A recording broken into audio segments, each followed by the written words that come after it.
उदाहरण नंबर 5, संख्या 17,576 का घनमूल ज्ञात कीजिए। उदाहरण 5 में आपको अभाज्य गुणनखंड विधि द्वारा ज्ञात करना है। तो सबसे पहले इस संख्या का हम अभाज्य गुणनखंड ज्ञात करते हैं।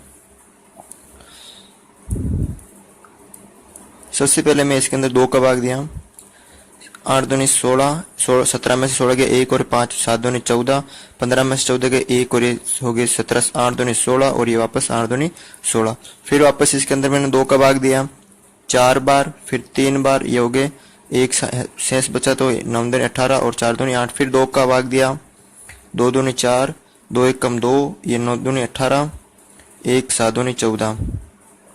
फिर इसके अंदर देखिए मैंने किसका भाग दे रहा हूँ, 2 का नहीं जा रहा है इसके अंदर, 3 का नहीं, 11, 13 का भाग जाएगा। तो 13 कम 13। फिर इसमें से मैंने 13 माइनस कर दी तो कितने बचे, 8 बचे, 8 और ये हो गए 9। तो 13 13, 13 2 4, 13 3 39, 13 4 52, यहाँ हो गए, मतलब 89 हो गए। तो 13 का पावड़ा बोलेंगे तो 89 से ज्यादा नहीं होना चाहिए। तो 13 13, 13 2 4, 13 3 39, 13 4 52, 13 5 65, 13 6 78, 13 7 91, 13 6 78, यानी ज्यादा हो जाते तो 7 तो 78। तो ये 78 हो गए, तो ये 1 और ये 1। अब ये उतारे हम 7, तो 13 9 में 117।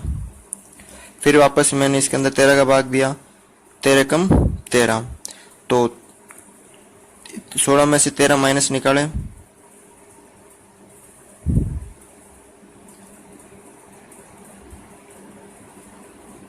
तो 3 और 3, 16 में से 3 माइनस निकाले तो ये 3 और ये 39। फिर 13 39। फिर वापस मैंने इसके अंदर 13 का भाग दिया, 13 कम 13। तो इस तरह हम 17,576 को क्या लिख सकते हैं, 2 into 2 into 2 into 13 into 13 into 13। तो देखिए यहाँ पर 2 2, ये 2 के 3 अंक बन रहे हैं समूह, और 2 के भी 3 समूह बन रहे हैं। तो 17,576 के जब हम घनमूल ज्ञात करते हैं तो यहाँ पर देखिए इन 2 में से ये 2 और इन 13 में से ये 13, यानी 26।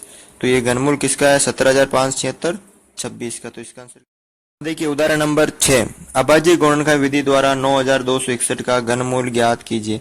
तो हम 9,261 का क्या ज्ञात कर लेंगे, अभाज्य गुणनखंड द्वारा। पहला तो सबसे पहले इसमें 3 का भाग दिया, 3 3 9, फिर उतारे 2 भाग नहीं जाता, भाग 100, उतारे 6, 8 3 24, 2 बचे 7 3 21। फिर इसके अंदर वापस 3 का दिया, 3 एकम 3 0, 3 दूनी 6 और 9 3 27। फिर 3 का दिया, 9 3 3 9, 1 बचा और ये 4 3 12, 3 3 9।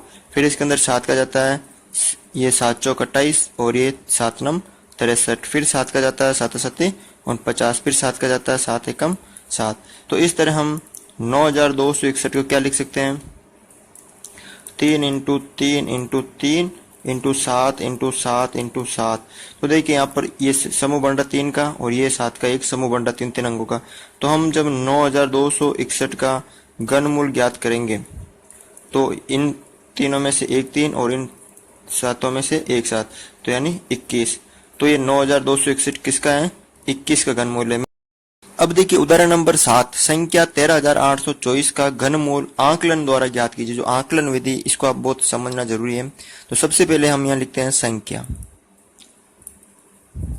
धीरे धीरे समझाऊंगा मैं आपको। 13,824। तो पहला पॉइंट जो जरूरी होता है कि सर्वप्रथम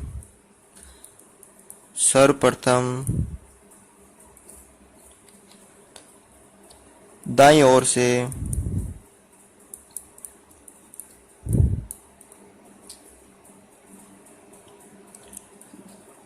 तीन अंकों के समूह बनाते हैं। हम क्या करते हैं, सबसे पहले दाईं ओर, यानी इस तरफ, यह दाईं ओर होती है इस तरफ, तो 3 अंकों के क्या बनाते हैं, समूह बनाते हैं। तो ये संख्या है 13,824, जिसमें से दाईं ओर से यानी 1 2 3, यानी ये पहला समूह और बाकी जो बचते हैं वो दूसरा समूह। तो हम कह सकते हैं कि प्रथम समूह तो प्रथम समूह में आए हैं 824, यानी पीछे वाला होता है ये प्रथम समूह और जो आगे होता है ये दूसरा समूह। और हम कह सकते हैं कि द्वितीय समूह या दूसरा समूह, दूसरा समूह हम कह सकते हैं कि दूसरा समूह में है 13। सबसे पहले आपको जो संख्या दे रखी है उसका दाईं ओर से इस तरफ से 3-3 अंकों के क्या बनाने हैं, समूह बनाने हैं। 3-3 अंकों के समूह बनाने हैं। तो ये पहले 3 अंक हो गए, ये देखिए यहाँ पर पहले 3 अंक का जो इस तरफ दाईं ओर से वो प्रथम समूह और जो शेष बचते हैं वो दूसरा समूह। अब आपको क्या करना है, दूसरा पॉइंट, प्रथम समूह में 824 है। कितने हैं, 824 का अंतिम अंक कितना है, 4 है। जो ये 824 है इसका अंतिम अंक कितना है, जो 4 है, यानी या इकाई अंक भी बोल सकते हैं, कितना है, 4 है। जो किसी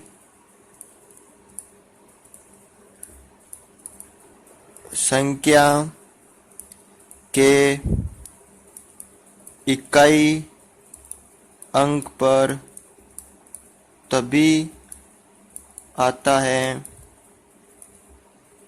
जब उसके घनमूल का इकाई अंक भी 4 हो। यहाँ देखिए आपको पहले तो क्या करना है, सर्वप्रथम दाईं ओर से 3-3 अंकों के समूह बनाने हैं। ये 2 समूह, ये 3 अंक का एक समूह और ये दूसरा समूह, यानी प्रथम और दूसरा समूह। फिर क्या करना है, आपको प्रथम समूह है उसमें आपको इकाई अंक देखना है, जो उसका इकाई अंक है। तो हम ये लाइन लिखेंगे कि प्रथम समूह में 824 का जो अंतिम या इकाई अंक है वो 4 है। जो किसी संख्या के इकाई अंक पर तभी आता है, यानी ये 4 तभी आता है जब उसके घनमूल का इकाई अंक भी 4 है।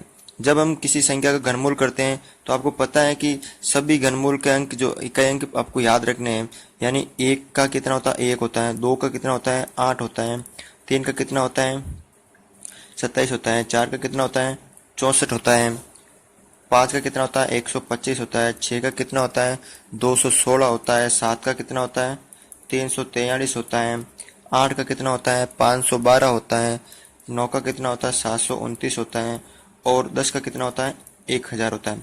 अब ये 4 तभी आएगा, इसका इकाई अंक ये रहा 4, ये 4 तभी आएगा जब किसी संख्या का मतलब इस का घनमूल भी कितना है, इकाई अंक कितना है, 4। तो यहाँ देखिए सब अलग अलग है, 1 है, 8 है, 7 है, किसी का डबल नहीं है। देखिए यहाँ से 1 से लेके 9 तक अंक है और ये 0, यहाँ डबल नहीं है कहीं पे भी। तो बस घनमूल में आपको याद रखना है कि 4 जिसका है उसी का वो होगा, उसी का। अब देखिए ये 4 किसका है, 4 का है, तो यहाँ यानी अतः हम कह सकते हैं कि 4 अब किसका है, 4 अंतिम में किसका है, 4, यानी 4 तो 4 मतलब किसका है, 4 का ही है। तो अतः हम कह सकते हैं कि 4 की घात 3 यानी 4 की घात 3 यानी 64, इसका भी अंक कितना है, 4, और इसका भी अंक कितना है, 4। तो इकाई अंक क्या होगा, घनमूल का इकाई अंक 4 होगा। कितना होगा, 4 होगा। अब देखिए आप, ये पहला समूह समाप्त हो गया। अब देखिए दूसरा समूह, तीसरा पॉइंट है दूसरा समूह। दूसरे समूह में देखिए आप क्या है, कितना प्राप्त हुआ हमें दूसरे समूह में, 13 प्राप्त हुआ। दूसरे समूह में 13 प्राप्त हुए। अब 13 हम किस संख्या का घन करें, जो 13 से तो कम नहीं और 13 से ज्यादा नहीं है, यानी 13 किन दो संख्याओं के घन के बीच में आता है। तो देखिए 1 का करता तो 1 आता, 2 का करता तो 8 आता, और 3 का करता तो 27 आता है। यानी 2 का घन करूंगा तो कितना आएगा, 8, और 3 का करूंगा तो कितना आएगा, 27। यानी 2 जो ये 13 है वो इन दोनों के बीच में, यानी 2 के घन से तो बड़े और 3 के घन से छोटे। यानी 3 के घन से छोटे हैं और 2 के घन से बड़े हैं। तो आपको याद रखना कि हमेशा ये छोटा वाला होता है। जो दाई अंक आएगा इस संख्या का घनमूल का, इस संख्या का जो घनमूल हम ज्ञात करते हैं, तो इकाई अंक तो हमें कितना प्राप्त हुआ 4, और जो दाई अंक प्राप्त हुआ वो हमेशा ये छोटा वाला होता है। तो अतः दाई अंक कितना होगा, ये 8, यानी छोटा है तो किस संख्या का है, 2 का है, 2 होगा। अतः संख्या ये है आपके सामने,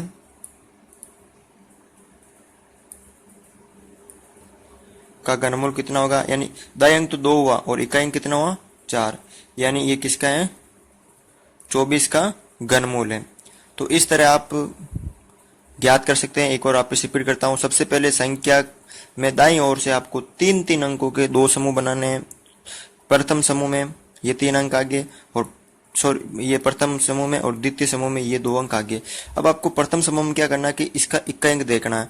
इकाई अंक कितना है 4। अब 4 किसका मैं घन करूं, मतलब 4 किसका करूं, यानी ये 1 4 है, तो 4 किस से प्राप्त हुआ 4 से, तो उसका इकाई अंक हम 4, या 6 आ जाते तो 6 का, 3 आ जाते तो 7 का होगा, 9 आ जाते तो 9 का, 2 आ जाते तो 8 का। तो यार 4 है, तो 4 प्राप्त होते हैं किससे 4 से, तो इकाई अंक कितना हुआ 4। और दूसरे समूह में आपको देखना है 13 प्राप्त है। अब 13 किसका मैं घन करूं, तो उससे तो ज्यादा और किससे कम, यानी 2 घन की संख्या के बीच की है, तो 2 और 3 में है, तो 2 हमेशा आपको कम वाला लेना। तो दाई अंक कितना हुआ 2। तो इस तरह इस संख्या का घनमूल कितना हुआ 24।